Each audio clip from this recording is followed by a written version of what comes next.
नमस्कार दोस्तों, स्वागत है गोल्ड और सिल्वर से जुड़ी हुई सारी जानकारियों के इस चैनल में आप सभी लोगों का।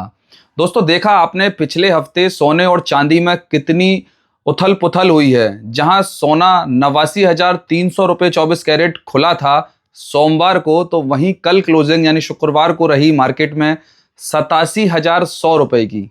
दोस्तों, बड़ा डिफरेंस यानी कि लगभग 2,200 रुपये की गिरावट पिछले हफ्ते में सोने में। तो वहीं चांदी जो सोमवार को 99,000 रुपये पे दम दे रही थी 1 लाख रुपए पर जाने के लिए, वो आज गिर करके 95,500 रुपये पर आ गई है। यानी कि ऑलमोस्ट 3,500 रुपये चांदी गिरी है और 2,200 रुपया सोना गिरा है पिछले हफ्ते में। यानी सोमवार से शुक्रवार तक के जो कारोबार हुआ है सोने और चांदी में, उसमें ये गिरावट दर्ज की गई है। दोस्तों, काफी टाइम के बाद, ऑलमोस्ट 2 महीने के बाद वीकली इतनी बड़ी गिरावट सोने और चांदी में दर्ज की गई है। तो अब देखते हैं कि आगे क्या होने वाला है, इस पर हम आज चर्चा करते हैं। तो काफ़ी सारे कस्टमर्स हैं जिनको लग रहा है कि सोना अब और ज़्यादा मद्दा होगा। क्या वाकई में ये फैक्ट है? क्या वाकई में सोना आगे और कम होगा या चांदी और कम होगी? आइए जानते हैं कुछ इसके बारे में। दोस्तों, सबसे पहले बात कर लेते हैं कि दुनिया भर के शेयर बाजार में आप लोग देख रहे होंगे कि आए दिन मंदी आ रही है, आए दिन स्टॉक मार्केट गिर रहा है, आए दिन इंडिया का, अमेरिका का, चाइना का, जापान का, सब जगह के स्टॉक मार्केट क्रैश हो चुके हैं बुरी तरीके से। तो वहीं भारत का स्टॉक मार्केट तो ऑलमोस्ट 15% तक क्रैश हो चुका है अपने हाई से। इंडेक्स, ये मैं इंडेक्स की बात कर रहा हूं। अब दोस्तों, एक और जो इन्वेस्टमेंट ऑप्शन आता है वो है बिटकॉइन, जो काफी ज्यादा पॉपुलर है। जो $1 लाख पे एक बिटकॉइन की वैल्यू जाने वाली थी, आज वो $90,000 के नीचे बिटकॉइन की वैल्यू आ गई है। यानी कि वहां से भी निवेशक अपना पैसा निकाल रहे हैं। तो दो सिनेरियो जो अब तक पकड़ में आ रहे हैं और समझ में आ रहे हैं कि लगातार शेयर बाजार से भी निवेशक अपना पैसा निकाल रहे हैं और बिटकॉइन जो एक इन्वेस्टमेंट एसेट है उससे भी लोग अपना पैसा अब निकाल रहे हैं।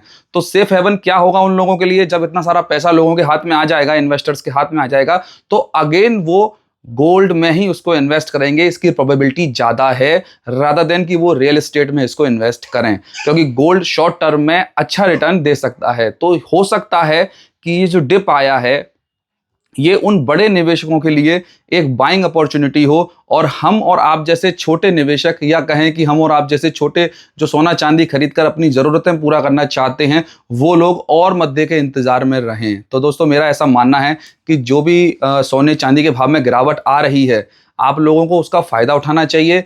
जिस पॉइंट पे, अगर आपके घर में शादियां हैं, आपको ज्वेलरी खरीदनी है, अगर आपको सस्ता सोना मिल रहा है, आपने महंगा ले लिया है, सोना अब कम हो गया है, तो भी आप परवाह ना कीजिए, क्योंकि एक ना एक दिन फिर प्राइस 90,000 और उसके पार चला जाएगा। लेकिन अब जो लोग खरीदना चाह रहे हैं, जिनके यहाँ पे शादी आने वाले 2-4 दिनों में है या फिर होली के बाद में है, तो वो लोग बहुत ज्यादा मद्दे के इंतजार में ना रहें। ऐसा गोल्डमैन टेक और मैं रवि वर्मा, मेरी ऐसी हिदायत होगी आप लोगों के लिए। क्योंकि जो भी डिप मिल रही है, यानी जो भी निचला स्तर सोना जा रहा है, उस पर अगर आप थोड़ी बहुत खरीदारी अपने लिए, अपने घर के लिए, जो भी आपकी जरूरतें हैं उसको पूरा करने के लिए अगर कर सकते हैं तो कर लीजिए। आपके लिए एक बाइंग अपॉर्चुनिटी होगी। हमारा तो ऐसा ही सलाह रहेगी, ऐसा ही मानना रहेगा, क्योंकि हो सकता है कि ये गिरावट आप लोगों को उलझाने के लिए भी हो सकती है, बल्कि बड़े निवेशक इसमें पैसा डाल के और बना के निकल भी जाएंगे और आपको पता भी नहीं चलेगा, और हम और आप और मद्दा होगा और मद्दा होगा, इस इंतजार में रह सकते हैं।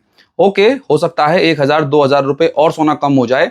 आप लोग थोड़ा सा वेट करना चाहो, 1-2 दिन का कर सकते हो, लेकिन ज्यादा खास मद्दा लग नहीं रहा, क्योंकि हर जगह से पैसा निवेशक अपना निकाल रहे हैं। तो उसकी ज्यादा प्रोबेबिलिटी बन रही है कि वो गोल्ड में या सिल्वर में उस पैसे को वापस डाल दें।